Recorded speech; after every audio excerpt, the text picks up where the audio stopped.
Muşandek açıq kavı yeyişini sizlərmi yaxşı görəmsizlər dostlar. Sırtlardan nəcüz qoylağa yediğən tamaqni bugün biz öydə 30-40 qoylar bilan kim püttədik. Qani sizlər bugün veylanglar. Tayyorlash usulü şunchalik oddiy yurakam yulduz belgilarini besib saqlab olishni unutmanglar. Aldı bilan jüp tozlanğan beliqni muşandek o'tirisidan yerib yalpaqlab olamiz. Arqadan erishkil tarafini muşandek kesib olamiz. Do'stlar ko'rib mushakab sizlar qo'llashingiz uchun inkas rayonigacha qaqsi gul ranglarni yo'llab qo'yishinglarni tuvanchilik bilan so'rayman. Ham yana har kun muşandek yangilik tamoqlarni tayyorlashni o'rgatyapman. Bas yordam chekimini qo'shib olishni unutmanglar. Tayyor bo'lgan beliqning oldi keynini muşandek kraxmalga tekshimilaymiz. Keyingi bosqichda qozonga jiqroq moy qo'yib moy chuchigandan keyin beliqni solamiz. Beliqni sepib olgandan keyin mudratmay turib bir tarafini qizartib pishirib olgandan keyin yana bir tarafini o'rib qizartib pishiramiz. Beliq go'shti pek oson mejilib ketadi. Shun qo'rg'a vaqtimizda pek diqqat qilmasak parchalanib ketib tamog'imiz chiroyli chiqmay qoldi. Keyingi bosqichda bundan ketarlik sayko'ytotlarni muşandek to'g'rab tayyorlab olamiz. Arqadan qo'g'u qazonimizga bash piyoz, ko'k qizil laza, o'zso'ng yangi yo'llarni silib muşandek aralashtiramiz. Qo'rilib tayyor bo'lgan beliqni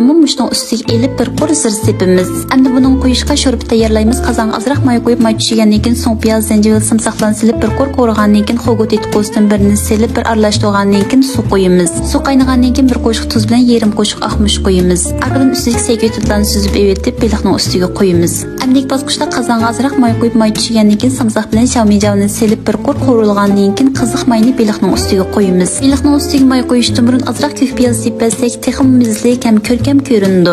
Mayni qo'yib bo'lgandan keyin qozonga qaynashga boshlaydi. Ustiga ozroq yumg'oq sepatgandan keyin yeyishni boshlasak bo'ldi. Ta'mning qanchalik yeyish ekanligini yemay turib bilamaysizlar. Cho'qim yo'nglar bir sinab yiqinglar.